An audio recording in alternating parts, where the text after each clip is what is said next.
Aujourd'hui, nous recevons sur le plateau d'African Woman 2.0 une survivante du cancer du sein, Laure Bafland-Donvaï, maire de la commune de Mayo, pour parler de prévention et de prise en charge médicale. Selon l'OMS, chaque année, plus de 2,3 millions de femmes reçoivent un diagnostic de cancer du sein, ce qui en fait le cancer le plus répandu au monde. Africa Woman, Africa, Africa Woman 2.0, Africa Woman, Africa, Africa Woman 2.0. En ce mois d'octobre consacré à la lutte contre le cancer du sein qui touche de nombreuses femmes à travers le monde, Laure Bafland-Donvaï a accepté de nous raconter son cancer du sein et son combat jusqu'à la guérison. Elle sensibilise aujourd'hui sur la prévention et le dépistage pour lutter contre le cancer du sein. Mère dynamique et engagée, Laure Bafland-Donvaï est une actrice majeure du développement économique et social de la région de la Nawa en Côte d'Ivoire. En poste depuis 9 ans, Laure Bafland-Donvaï a imprimé sa marque sur sa commune en axant son mandat sur 5 priorités, à savoir l'éducation, la santé, le développement des infrastructures de base, la protection de l'environnement et la création d'activités génératrices de revenus. Bonjour Laure, merci d'être avec nous aujourd'hui sur le plateau d'African Woman 2.0. Bonsoir Aïssata, merci. Merci. Donc Laure, aujourd'hui on va parler de cancer du sein. Tu es une survivante du cancer du sein, donc on va parler de prise en charge, de prévention, et aussi tu vas nous expliquer comment ça s'est passé pour toi. Comment on a découvert cette fameuse maladie. Voilà, c'est ça. Qui fait peur en fait. Oui. Ça fait 5 ans que j'ai déclaré un cancer.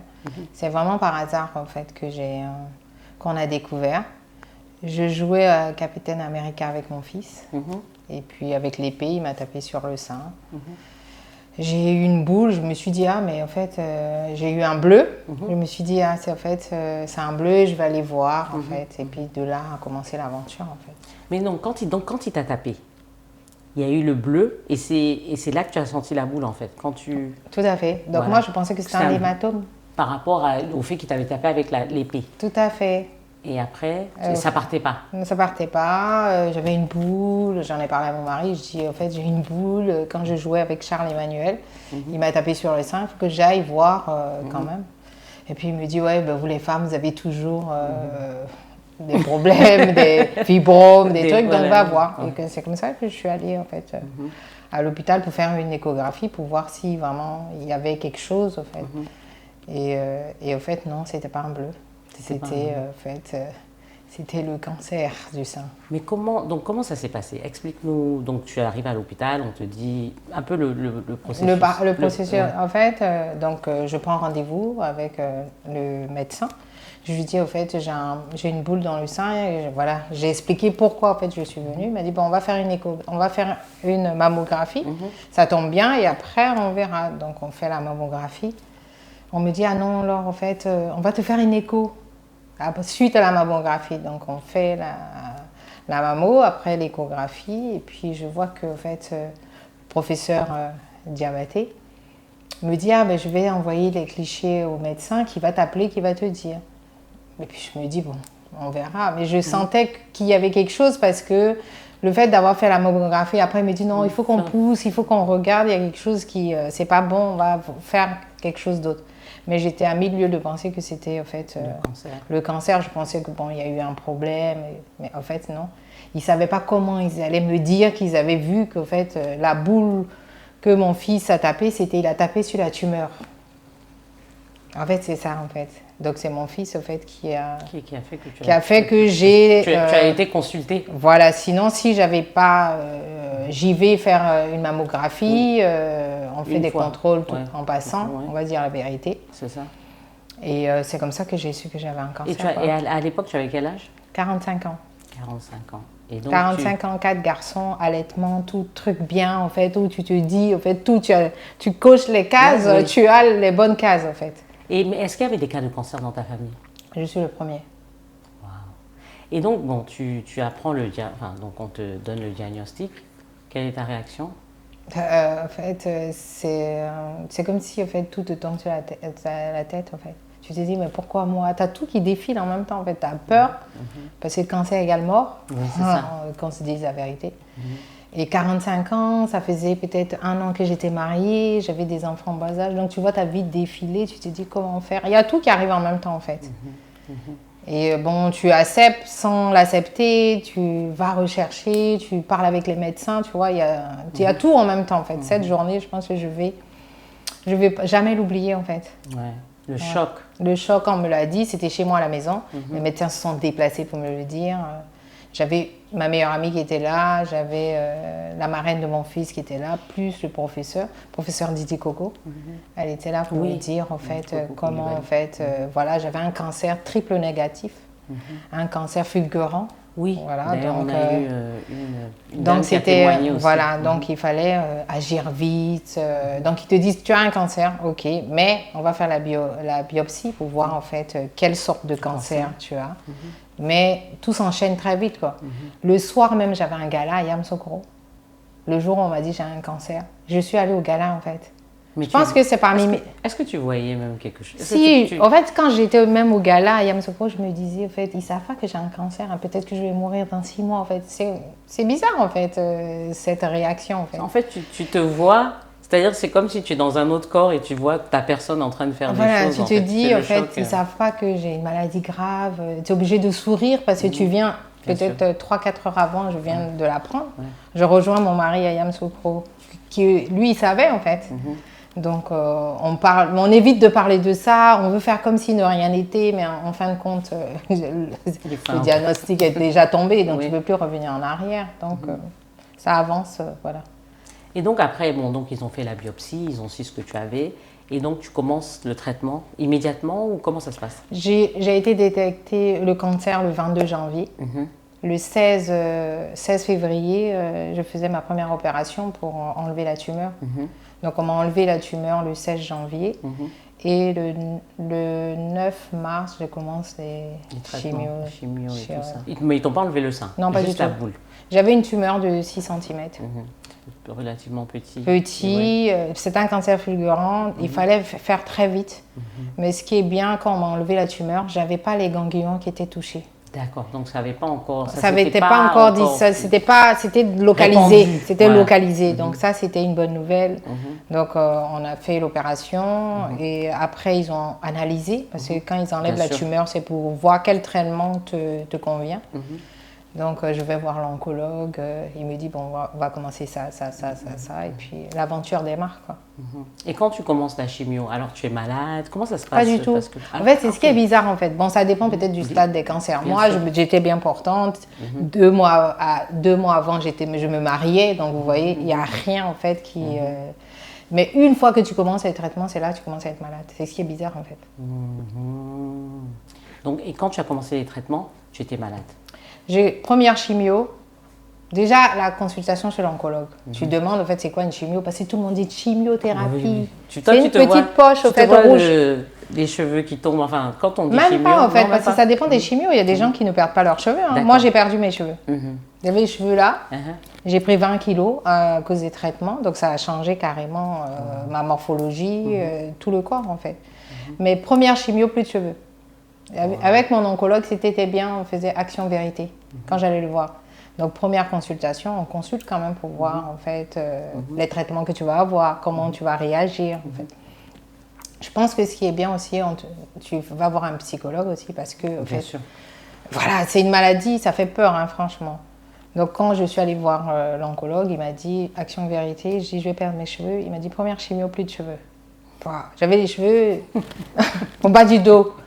Donc là, avant même de commencer les chimios, j'ai coupé mes cheveux parce que comme je suis une personnalité publique, il fallait que je dise aussi à mes collaborateurs, la commune où je suis maire, il fallait que je dise à la population que je suis malade. Donc il fallait que je coupe mes cheveux pour pas que le changement soit brutal en fait. J'ai essayé la perruque, mais ça n'allait pas bien. Donc j'avais des foulards et des fois je laissais sans rien quoi. Donc il fallait déjà affronter ça. Et aussi, en fait, la chimio, tout le monde dit chimio, chimio. C'est une petite poche rouge, hein. Elle est pas, c'est comme une, comment dirais-je, quand on fait un ballon. Tu vois, c'est comme, en fait, voilà, c'est ça, en fait, c'est tout petit comme ça, c'est rouge, mais ça fait beaucoup de dégâts dans le bien et dans le mal, je dirais. Oui, ça tue toutes les cellules. Voilà, du coup, en fait, donc c'est vrai que c'est un traitement lourd. Moi, j'ai très bien supporté, donc Dieu merci. Mais qu'est-ce qu'il faut quand tu dis la poche? Donc, ils te connectent à la poche? Oui, on te met une chambre. Donc, tu l'as pendant tout ton traitement, en fait. Donc, on connecte, en fait, directement, et puis on te met la... Voilà. Et puis, c'est par là que les médicaments passent voilà. et tout ça. C'est la chimio, en fait, tous les médicaments sont dedans. D'accord. Et donc, tu fais la chimio pendant combien de temps? Moi, j'ai fait les chimios pendant les 3 grosses chimios, parce qu'il y a les chimios que tu fais toutes les semaines et il y a une que tu fais tous les 3 semaines. Donc les grosses premières chimios, j'en ai fait 3, donc ça fait 3 mois. Et après, j'ai fait pendant 1 mois une chimio par semaine. Donc en tout, j'ai dû faire 50 chimios. Ouais. C'est agressif, hein. Ouais. Et tu te sentais comment? Tu as bien supporté? T'as bien supporté, c'est relatif en fait. Bon, mais donc... Parce que tu sens plus tes pieds. Parce qu'à force, tu as des effets quand même de la chimio. Tu n'as plus de cheveux, plus de cils, plus de poils sur tout le corps. Donc du coup, même te moucher, ça devient une expérience parce que tu n'as plus... Parce que les poils servent à quelque chose en fin de compte. À retenir en fait. Voilà, tu n'as plus de cheveux, tu n'as plus rien. Déjà, ton image à toi, il a changé. Il faut accepter au fait. Parce que j'avais l'impression de ne pas avoir d'âme. Parce que tu n'as plus de sourcils, plus de cils, plus rien, tu vois. Donc ton visage... T'as pas de... J'ai pas dit de visage, mais tu n'as pas... tu n'as pas tout ce qui fait le visage. Voilà, tu vois. Les poils, les trucs. Voilà, tu vois. Voilà, ça aussi, il faut l'accepter. Et puis bon, t'as tellement de bobos que tu vas pas les répertorier tous, au fait. Quand tu fais une chimio, 15 jours après, t'es malade pendant 15 jours. 15 jours après, ça commence à aller mieux. Et puis la 3e semaine, il faut recommencer à faire une chimio. Donc c'est vrai que tu as plein de désagréments en fait. Mais il faut continuer. Moi, je n'ai jamais arrêté de travailler par contre. Parce que c'était ma bouée de sauvetage, le fait de voir mes collaborateurs, d'être sur des projets, en fait, ça m'a maintenue en fait. Je ne me suis jamais dit tu as un cancer, tu vas mourir. Ça, c'était au début. Mais après, en fait, j'ai accepté. Et tu étais dans les traitements? Voilà, j'étais dans les traitements en fait. Même si c'était des traitements lourds. Bon, tu vomis, c'est pas vraiment très agréable en fait, parce que on t'injecte un poison fait en gros un médicament mais qui va tuer le cancer mais qui va tuer toutes tes défenses immunitaires. Donc du coup, tu peux avoir le rhume, ça devient une galère, ne pas avoir le palu parce que tu es faible, tu n'as plus de défense. Donc en fait, quand tu es fragile en fait. Ton système est complètement fragilisé. Déréglé. Voilà. Tu n'as plus de système en fait. Voilà. Et donc toutes les petites maladies, ça devient un problème. Grosses maladies en fait. Parce que tu fais des bilans tout le temps pour savoir si on peut continuer à te faire de la chimio. Donc c'est un traitement lourd, contraignant. Donc tu as les médecins tout le temps. On te fait des prises de sang avant, après pour mesurer, pour voir en fait.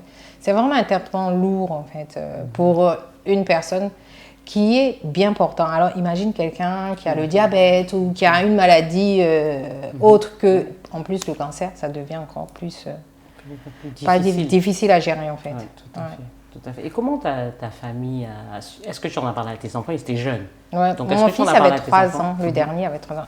Moi, je n'ai pas caché au fait. J'ai dit, mes employés, ma famille, mes enfants, mon mari, tout le monde savait au fait ce que j'avais. Même dans ma commune, les gens savaient que j'étais malade au fait. Ils savaient que tu avais un cancer ou Oui, j'ai dit que j'avais un cancer. Parce que c'était trop lourd à garder. Je voulais que les gens sachent que au fait, c'est une maladie, au fait.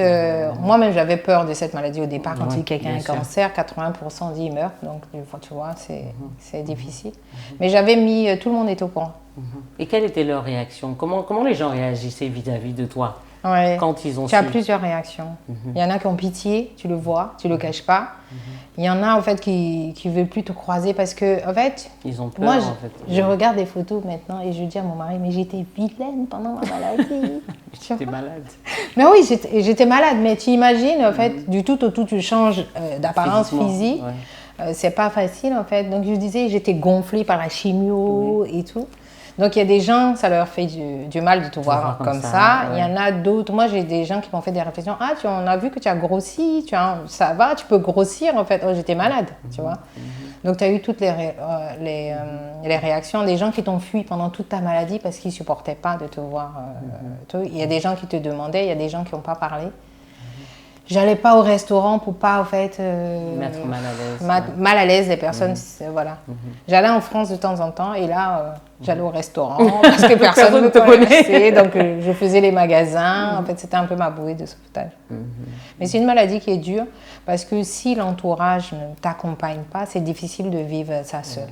Donc, moi, mes enfants, mon fils me dit « Mets une perruque, maman. » Parce que pour lui... Si je viens le chercher à l'école, la tête rasée, je dis que ma mère est malade. Donc à la fin, j'allais plus le chercher à l'école. De peur que, en fait, parce que moi j'ai un problème avec la perruque. Quand je faisais des cérémonies officielles, j'avais peur qu'elle s'envole. Il y avait plein de petites anecdotes liées à la maladie, mais qui étaient sympas, mais qui rappellent que c'est une maladie où il faut vraiment en parler, quoi. Oui, c'est ça. Donc en fait, et je pense que ce qui est important de tirer de ton histoire, c'est qu'en fait, c'est que ça a été détecté tôt. Tout à fait. Parce que ça ne s'était pas répandu encore. Et donc, et ça a été soigné. Combien de temps, en fait, avant qu'on te dise, bon, il n'y a plus de cancer dans ton corps? Parce qu'on dit qu'il faut toujours aller... voilà, oui. C'est 5 ans. Là, donc là, tu es au Cap, en fait. Là, le 8 octobre, ça a fait 5 ans. OK. Donc là je vais repartir bientôt. Non, je dois refaire les derniers examens. D'accord. Pendant les 5 ans, tous les 3 mois, tu dois faire des examens. Une fois que tu as fini ton traitement, la chimio est finie, la radiothérapie est finie. D'accord. Donc, mais une fois que la chimio est finie, la radiothérapie est finie, après, on te dit il n'y a plus de cancer, en fait. Donc, on ne te dit jamais ça, en fait.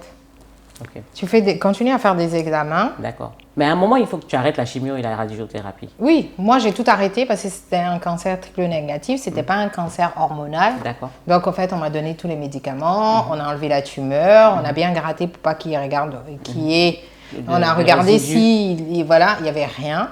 Mais chaque 3 mois, je faisais des examens. Après chaque 6 mois, maintenant au bout de 5 ans, je vais faire tous les ans. Donc tu finis jamais avec ce... Ouais. Mais bon, mais à un moment, ils ont vu que bon, la tumeur était partie oui, et tout ça. Oui. Voilà. Mais bon, on ne sait jamais, ça peut revenir. Tu restes sous contrôle en fait. Voilà. Parce qu'une fois que tu l'as fait, moi je peux dire qu'à chaque fois que je vais aller faire des examens, j'ai peur en fait. Bien sûr. C'est un stress en fait. Tu t'es dit, quand tu fais la prise de sang, tu regardes un peu vite fait, tu vois. Si tu dois aller faire les scanners ou les IRM tout le temps, parce que tu es sous surveillance en fait. Donc la pression elle est moindre parce que maintenant je fais une fois tous les ans. Avant, tu faisais tous les 3 mois. Après, tous les 6 mois. 5 ans après, tu fais tous les ans. Et là, de quand tu as commencé à faire la chimio, en mars, jusqu'à ce que tu n'aies plus à faire de chimio, c'était combien de temps? C'était 2 ans? 1 an? Non, moi, ça a mis 9 mois. 9 mois. 9 mois. Et puis après les 9 mois, tu devais faire tes tests régulièrement. Ouais. D'accord. Donc, beaucoup de stress quand même, toujours beaucoup de stress. À partir de cet instant où on te déclare un cancer, tu n'es plus pareil en fait. Parce que, c'est une maladie, entre guillemets, tu penses que le cancer du sein, tu peux l'avoir en vieillissant. C'est ce qui est bête, en fait. Parce que quand je faisais mes contrôles ou bien quand j'allais à l'hôpital et tout, il y avait des filles qui avaient 18 ans, qui avaient 16 ans. Donc, qui avaient des cancers du sein. Or, à l'époque, on disait, bon... À partir de 40 ans qu'on commence à faire... En fait, il n'y a pas d'âge. Ouais. Il n'y a pas d'âge dans tous ces... Bon, cancer du sein, moi j'ai vu des filles de 10 ans. Donc ça commence très tôt, en fait, hormonalement, en fait, dès qu'elles sont réglées peut-être. Donc ça veut dire qu'à partir de 18 ans, il faut qu'on se parle toutes. Tout à fait. Voilà. Tout à fait. Ouais. Donc c'est un geste que toutes les femmes, pratiquement toutes les femmes doivent faire, en fait. Oui, mais ça veut dire que l'éducation, en fait, la mère transmet à la fille, les cousines, les tantes, les amis. Ça veut dire qu'il faut en parler. Il ne faut pas que ça soit tabou. Et moi, pendant ma maladie, j'ai vu que c'était tabou. Tu ne pouvais pas en parler parce que quand tu dis que tu as un cancer et que tu es en traitement, il y en a qui ont eu un cancer, mais ils n'osent pas te dire en fait que moi, en fait, j'ai eu ça. Tu découvres après, sur le coup, quelqu'un vient te dire mais quelqu'un que tu côtoyais, tu ne l'as jamais su, qui est dans ton environnement, mais qui n'a jamais dit qu'il a eu un cancer, parce que je pense qu'en Afrique, on ne dit pas qu'on est malade, on ne dit pas qu'on a une faille, on ne dit pas que... Voilà, il faut toujours dire tu es magnifique, tu es tout est au top. Tu es au top, c'est vrai en fait. 24 heures sur 24. Tu dois être au top, comme dans les films. On ne doit jamais parler de maladie. Non, mais c'est vrai que l'Africain a peur de parler de la maladie. Mais parce que je pense que c'est la crainte de la mort. Ça, et puis, est-ce que tu vas aller chercher quelque chose que tu ne maîtrises pas? C'est ça en fait, parce que traitement de cancer, ça coûte cher, c'est lourd. C'est ça. Donc, il faut aussi avoir tous les équipements. Donc, c'est un traitement qui coûte cher, qui est lourd. Déjà, quelqu'un qui n'a pas accès à ce traitement, il ne va pas aller chercher en fait. Donc, on est fataliste dans un sens. Ce que je ne sais pas, ça ne me tue pas. C'est ce qu'on dit. Mais en fait, ce que si tu ne sais pas peut te tuer. C'est ça. On peut prendre dans l'autre sens. Parce qu'en fait, c'est un peu plus l'ignorance qui tue plutôt que la maladie. Parce qu'en fait, une fois que tu sais, tu peux te traiter, tu peux te soigner. Bon, après, c'est une question aussi de moyens. Et ça, c'est un autre problème. Et ça, on va parler un peu de ça. Et ça, c'est la prise en charge. Tout à fait. Qui est très, très chère. Oui. Et qui n'est pas en réalité vraiment accessible à des populations démunies ou des femmes. Et donc, moi-même, à travers l'ONG, je reçois beaucoup d'appels de femmes qui demandent s'il y a des prises en charge. Et malheureusement, il n'y en a pas vraiment. Non, pas. Ça commence à se faire. Ouais. Mais moi, quand j'ai eu mon cancer, c'était en 2018. D'accord? C'était même 8 mois avant les élections. Donc, c'est pour ça. Quand je suis allée aux élections, en fait, je n'avais pas de candidat parce que tout le monde a su que j'étais malade. Ils ont dit non, madame le maire, elle a été malade, il faut la laisser aller travailler. Voilà, donc personne ne s'est présenté contre moi. Oh. Donc, la population a voulu m'accompagner. Ils ont été même solidaires. Ils ont dit non, il faut qu'on la laisse travailler, elle a été malade et tout. Mais je veux dire que c'est des traitements qui coûtent cher, les prises en charge commencent. Moi, quand j'ai commencé à me traiter, on commençait à peine à faire ici des chimios. On venait d'installer à l'hôpital CHU de Cocody-Lou, il y a la section en fait Oncologie. On venait d'installer, en fait, d'inaugurer le centre Alassane Ouattara. Donc c'est pas aussi vieux que ça, hein. Ça fait 5 ans. Récent, ça fait 5 ans. Moi, quand j'ai découvert la maladie, j'ai découvert un handicap qu'on avait en Côte d'Ivoire sur les traitements du cancer. Moi, je veux dire que je suis un élu, je viens de zone rurale. Là-bas, c'est problématique tous les jours. Encore à Abidjan, on va dire, bon, il n'y a pas les moyens, mais il y a déjà un centre d'écoute. Tout à fait. Mais en zone rurale, à l'époque, en 2018-2019, une femme qui avait le cancer ou bien qui avait des problèmes doit venir à Abidjan pour soit faire un IRM, un scanner. Donc déjà là, c'est une barrière. Déjà prendre le transport. Est-ce que tu as de la famille à Abidjan qui peut t'accueillir, tu vas faire. Donc déjà là, et moi, pendant que j'étais malade, il y a un de mes agents à la mairie, sa femme aussi a été malade du cancer. Elle avait aussi un cancer du sein que j'ai pu en fait, soigner, mais malheureusement, elle est décédée parce qu'on l'a détecté tard. Parce que le fait d'avoir parlé autour de moi, mes collaborateurs, ça devenait vraiment... Beaucoup sont partis après. Voilà, mais elle était jeune, elle avait même pas 30 ans en fait. Et elle est décédée parce que ça a été détecté tard et faute de moyens. Voilà. Tout à fait. Donc c'est un réel problème et je pense que c'est important d'en parler, pas seulement pour pour les femmes aller se palper et détecter la maladie, mais aussi comment trouver des moyens de financement, comment, je veux dire, je ne sais pas si c'est au niveau de l'État, mais avoir des subventions, enfin quelque chose, créer un fonds pour cette maladie, parce que bon, pour une femme qui n'a pas des moyens, qui n'a pas réellement de moyens en Afrique, dans un milieu rural. Mais c'est une sentence de mort en fait. Tout à fait. C'est triste à dire.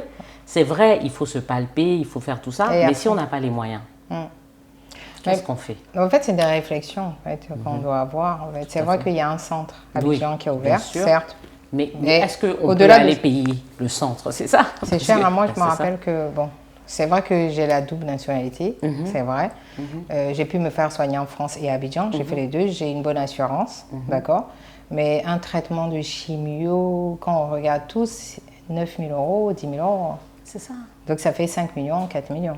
Tout dépend du cancer et tout. Et donc si je dois faire ça tous les mois, il y a des gens qui vont prendre des crédits pour se soigner. Mais est-ce que tout le monde a accès au crédit? C'est ça. La big question. Même on a espoir avec la CMU, peut-être qu'ils vont prendre en charge les traitements de cancer une fois que ça sera installé. De toute façon, en Europe, qu'est-ce qu'ils font?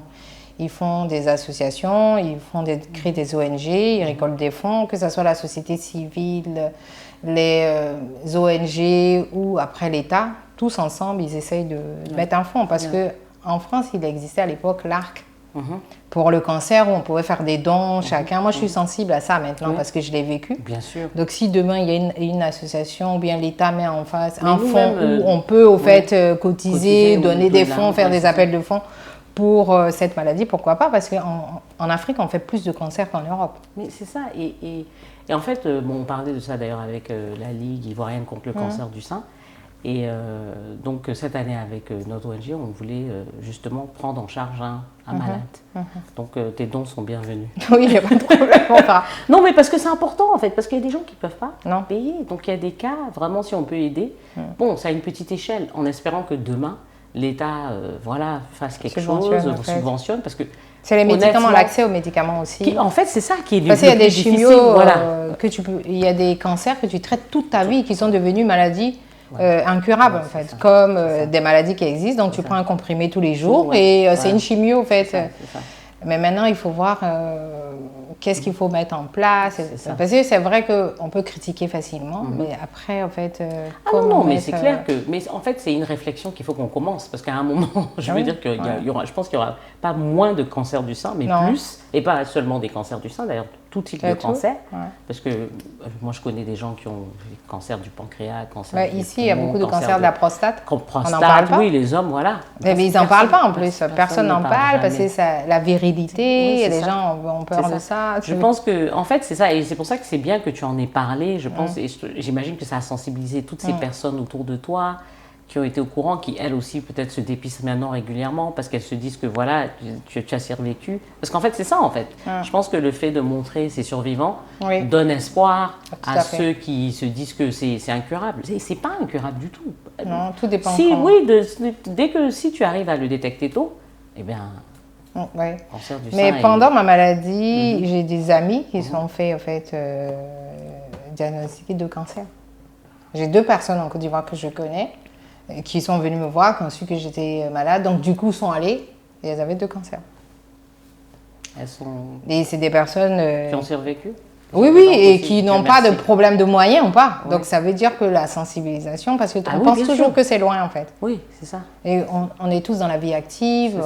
On n'a pas forcément le temps. Et puis aller faire un bilan, c'est stressant. Ça fait peur. Mais oui, ça fait peur parce que tu te dis, qu'est-ce qui va sortir? Parce que le diabète, ça va, on gère. Des maladies, on peut gérer. Mais en fait, je pense que c'est mieux de savoir. Parce que tu peux mourir de choses qui sont bêtes. Alors que si tu avais soigné, qui ne sont pas forcément chères, mais qu'il faut quand même traiter.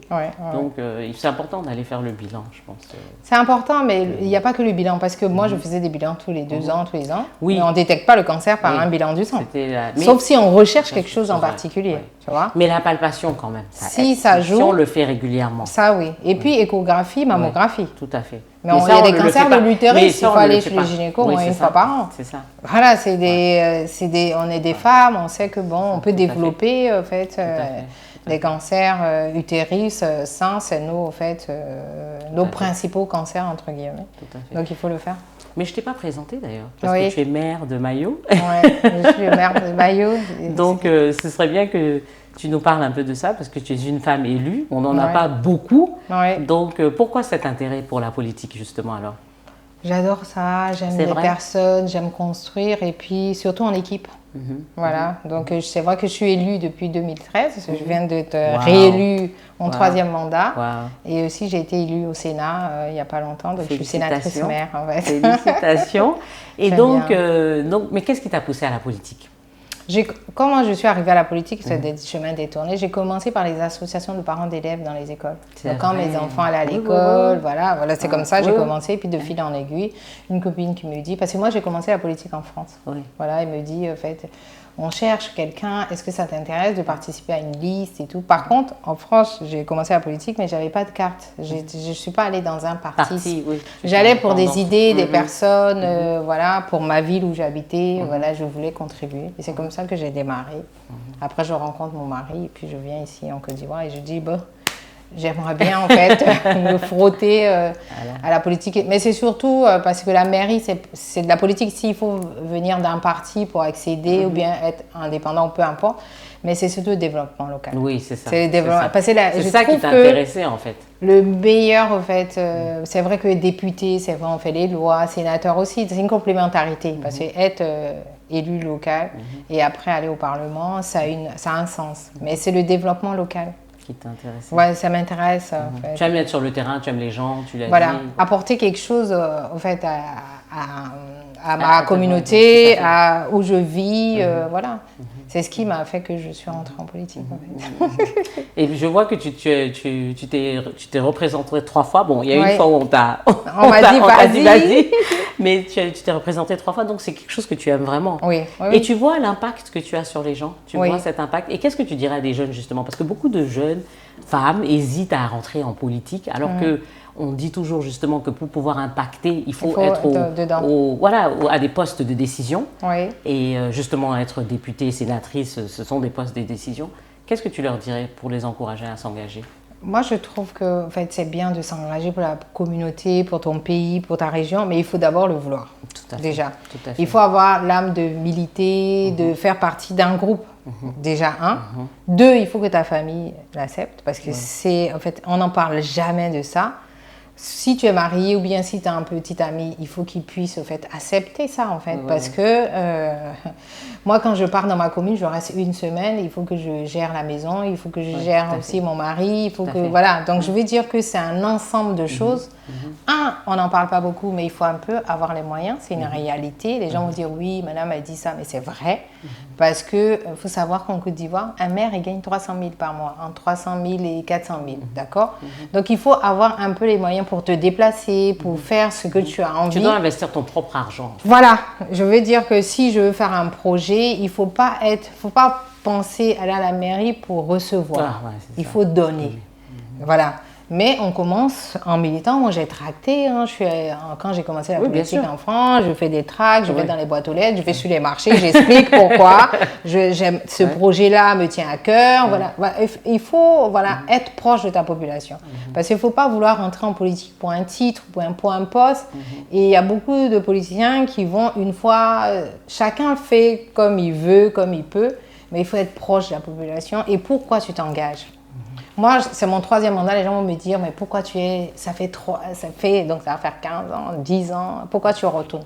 Parce que le premier mandat, moi je venais de France, c'est une autre façon de gérer. J'arrive en Côte d'Ivoire avec nos traditions, nos façons de faire, elle est différente. Donc déjà, il faut regarder comment ça se passe. Après, développer, c'est une aventure humaine. Il faut avoir les moyens, il faut se donner les moyens, et puis il faut voir qu'est-ce que la commune peut faire pour les habitants. Et puis, souvent, les gens ont une méconnaissance de ce que c'est quoi une mairie. Les gens pensent que, je vulgarise un peu, mais les gens pensent que c'est aller voir le maire pour faire des tournois de foot, pour faire des fêtes. Franchement, vous faites un micro-trottoir, demain, vous allez demander... Faire des mariages. Voilà, en fait, non. C'est un acteur de développement. J'aime le dire qu'on est en CDD, contrat durée déterminée. Chaque 5 ans, la population juge, en fait, ton travail. Mais moi aussi, j'invite la population à aller vers les mairies. C'est ça. Parce que tu peux aller voir un conseil municipal, poser des questions, mais on a l'impression que en fait, la population n'adhère pas vraiment, donc à force de sensibiliser, ça va, venir. Il faut faire beaucoup de sensibilisation pour les engager, en fait, c'est ça. Mais les femmes, il faut qu'elles y aillent, il faut prendre ta place, il faut aller dans les partis, parce que c'est un parti qui a des candidats. Si tu veux le faire seul par des associations, parce que tu ne sais pas forcément être élu, pour être quelqu'un dans ta communauté. Tout à fait. Toi, tu as une association. Donc, il faut des élus, il faut une société civile forte, il faut des institutions et tout ça. Chacun trouve sa place et puis on avance. Absolument. Voilà. Absolument. Mais les femmes, peut-être, n'y vont pas parce que peut-être elles ne savent pas par où passer. C'est ça. On ne fait pas des portes ouvertes dans les partis pour dire... les jeunes, venez... on n'a pas le droit d'aller dans les écoles pour les sensibiliser. Mais maintenant, quel est le cadre qu'on offre à la jeunesse pour adhérer au parti? Pour comprendre pourquoi. Voilà. Donc, je pense que dans les prochains temps, peut-être qu'il faut s'organiser autrement pour que en fait, les gens comprennent pourquoi la politique. C'est pas de la politique pour gagner quelque chose, c'est la politique pour élever le niveau, pour faire en sorte que notre pays avance. C'est ça, pour développer. C'est pour le développement. En fait. Moi, je dis pourquoi celui de Cocody doit avoir plus de chance que celui qui est à Mayo. Pourquoi celui qui est à Mayo, il doit faire 1h30, 2 heures de route pour aller à l'université. À Mayo, on a droit à l'université. Mais comme on n'a pas assez beaucoup de population, peut-être que la Nawa va avoir. Mais voilà, donc je veux dire que si tout le monde, en fait, se met, peut-être que ça va faire avancer les choses. Mais je ne dis pas c'est un métier, voilà, c'est un moi, j'aime ça, j'aime rencontrer les gens. C'est une aventure humaine qui apporte beaucoup de bien, même si c'est difficile en fait. C'est pas tout à l'eau de rose. Oui, voilà, absolument. c'est pas, on n'est pas dans les bisounours où tout le monde est gentil, tout le monde est... Non, c'est difficile. Pas du tout, c'est très difficile. Parce que quand tu as des communautés différentes, des éducations différentes, c'est pas facile, des sensibilités différentes. Des cultures différentes dans une commune, il faut pouvoir jouer au puzzle, chacun prendre sa place au fur et à mesure. Il faut aimer en tout cas. Ouais, ça, moi j'aime sûr. ça. Mais j'aime l'intérieur parce que c'est vrai. C'est vrai en fait, l'intérieur du pays, dans zone rurale, il y a des gens qui ont des vrais problèmes. Par rapport à Abidjan en fait. Où, c'est un peu superficiel. C'est pas forcément superficiel. Oui, mais je comprends, Bon, c'est d'autres réalités. On a un éventail plus large. Moi aujourd'hui je dis, dans ma commune, en tant que mère, je dois faire en sorte que les enfants aillent jusqu'au CM2. À partir de la 6e, c'est le conseil régional. Oui, quand cet enfant qu'on a l'État investi depuis le CP jusqu'en terminale, quand il part de Mayo, pourquoi il va partir de Mayo? Parce qu'il n'y a pas d'université, parce qu'il n'y a pas... Voilà. Donc il va aller chercher ailleurs. Pour moi, c'est un investissement à fond perdu parce qu'il ne reviendra plus chez moi. Donc, comment je vais faire pour le garder, pour que ça soit un cadre demain, pour qu'il investisse, pour développer, au lieu que nous tous, on vienne s'asseoir à Abidjan, où c'est un peu difficile quand même aujourd'hui. Surchargé. L'immigration scolaire, on n'en parle jamais, mais c'est vrai que... C'est un problème, parce que les universités sont surchargées après. Tout à fait. Et ça crée même un problème pour l'éducation, mais il n'y a pas assez de profs, finalement les enfants n'apprennent pas bien en fait. Donc c'est pas idéal. Donc j'attends un conseil bientôt, un conseil. Non, c'est intéressant en fait. Laure, on arrive au terme de cette interview. Qu'est-ce que tu dirais à des femmes pour les aider en fait à prendre conscience qu'à tout moment on peut être malade? Je dirais que le cancer, pour être plus simple, plus pragmatique, c'est comme le palu. On en a tous les jours. Tout à fait. Donc il faut qu'elles se palpent, il faut qu'elles sensibilisent. Et si elles sentent vraiment qu'elles ont une boule, elles peuvent aller au fait à l'hôpital, même un infirmier, même voilà, dans le plus petit centre qu'il existe en Côte d'Ivoire, c'est les CSU, les centres de santé urbains ou les dispensaires. Il y a toujours quelqu'un pour t'orienter là où on peut pousser les examens. C'est très important parce qu'il y a une étude qui dit que dans 10 ans, si on ne fait pas attention, le cancer va tuer plus que le palu en Afrique. Donc ça veut dire que c'est urgent en fait. Voilà. On n'a pas parlé de prévention par contre. Toi, qu'est-ce que tu fais maintenant en termes de prévention? En termes de prévention, c'est une écho, une mammo par an, et puis palpation et des bilans sanguins. Parce que comme je suis un sujet à part, puisque j'ai été déjà, mais je continue toujours avec la mammographie tous les ans. Mais pour justement éviter que ça revienne, est-ce que, par exemple, tu suis un régime alimentaire particulier, tu fais du sport, tu as un régime sportif, enfin, Pas spécialement, mais le sport, c'est parce que quand j'étais en fait, dans les traitements, les médecins avaient recommandé que tu aies un cancer ou pas. Parce que je disais, est-ce que je dois faire du sport tous les jours? Il m'a dit, tu manges tous les jours, tu fais du sport tous les jours. Mais si on ne peut pas, il faut quand même avoir une activité la plus simple à marche. On n'a pas besoin de beaucoup de choses. Le fait de marcher tous les jours, ça au fait, freine le cancer. Tout à fait. Mais sinon, je n'ai pas de régime particulier. On ne peut pas commencer à dire, il ne faut pas manger ci, il ne faut pas manger ça. Mais c'est vrai qu'on parle souvent de sucre, de certaines choses. C'est ce que moi, j'ai pas écouté. Est-ce que tes médecins t'ont dit ça? Non. Non. On dit que ça stocke et tout, mais si on rentre de ça, il y a quelqu'un qui va dire ça, il y a quelque chose. Moi, je ne mangeais pas forcément du sucre, mais j'ai eu quand même un cancer. Ah, c'est ça. Voilà. C'est ça. Donc, je ne suis pas vraiment, en fait... Je ne veux pas dire qu'il y a... Aujourd'hui, on ne nous a pas dit, voilà ce qu'il ne faut pas faire. Aujourd'hui, on dit que le plus grand mal, c'est le stress. Ça développe un cancer. On est tous stressés en ce moment. On n'arrive pas à gérer. Tout. On est sur plusieurs fronts. Donc, stressons moins, mangeons mieux et puis faisons un peu de sport. C'est ça. Merci Laure. Merci pour ton témoignage. Merci. Et j'espère que grâce à toi, il y en a plus qui vont venir parler et sensibiliser pour qu'on puisse quand même éradiquer, bon, en tout cas qu'on puisse diminuer les cas où les gens meurent en fait. Donc merci. Je pense que oui, puis je viendrai faire un tour dans ton ONG. Merci. On passe au petit cadeau. Donc on remet, tu sais, on fait toujours un petit cadeau parce que on fait la promotion de nos entrepreneurs locaux. Oui, donc et c'est intéressant pour toi qui es mère justement pour les femmes.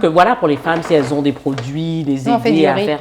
Ah, bah On voilà. dit c'est cher en ce moment. Donc Ah, on peut- ben moi, c'est du riz noir. Ouais, je n'ouvre pas pour toi. Hein. C'est Kémissoa, c'est du miel local. Oui. Donc, c'est une dame, une Congolaise qui fait du miel Oui. en Côte d'Ivoire. D'accord. C'est Merci très bon. beaucoup. Mhm. Je vais, Ouais, Je vais Kémissoa. goûter. Ouais.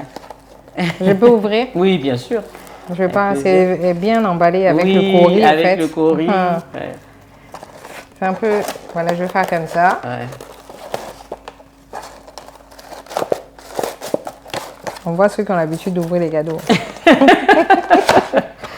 il y a ouais. des petits miels, il y a Ah, un c'est petit super miel, avec ouais. le pois baoulé Ouais, et ouais, tout. c'est ça. Ouais. Miel des forêts. Uh-huh. Voilà. Il y a un petit. Voilà. Merci beaucoup. Ouais, je t'en prie. Je vais goûter. Alors, là, c'est un paquet de Art Kissi Déco. C'est une jeune dame qui vend des paniers du Rwanda, Art Kissi. D'accord. Déco. Où à Abidjan? Oui, Abidjan. Où? Elle est basée Bah. à Abidjan. Bon, il y a son numéro, il y a son contact Riviera Golf. D'accord. ok. Voilà, donc elle fait pas mal de... Elle vend tous ses paniers, elle a même des bijoux. Voilà, On va donc aller c'est faire un très, tour. très joli, C'est joli, ouais, ça. C'est très joli. Ouais. Des belles décorations.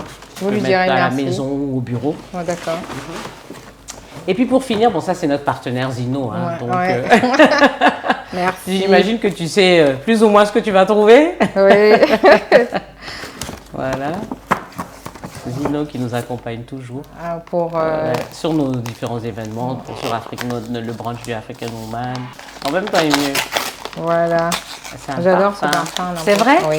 Donc on est bien tombé alors. Voilà, libre. Oh. Ah, c'est une connotation libre. Merci beaucoup. Non, je t'en Merci prie. à Esther. Merci, je t'en Merci prie. de ce Merci à toi. moment sympathique, fort Merci, sympathique, surtout merci. sur la sensibilisation du cancer. Ça me Merci. touche vraiment. Merci. Merci pour ces cadeaux, pour ces femmes Ouais, qui font en sorte que l'artisanat africain ait une vitrine. Tout à fait, Voilà. tout à fait. Merci, merci. Merci à tous. À Merci. ceux qui sont derrière les caméras aussi. Aussi, merci Laure. Merci. Merci à tous et à toutes. À très bientôt pour la prochaine émission d'African Woman 2.0. Et avant de nous quitter, n'oubliez pas de vous abonner à la chaîne YouTube de Afrique Femme. Merci et à bientôt. African woman, African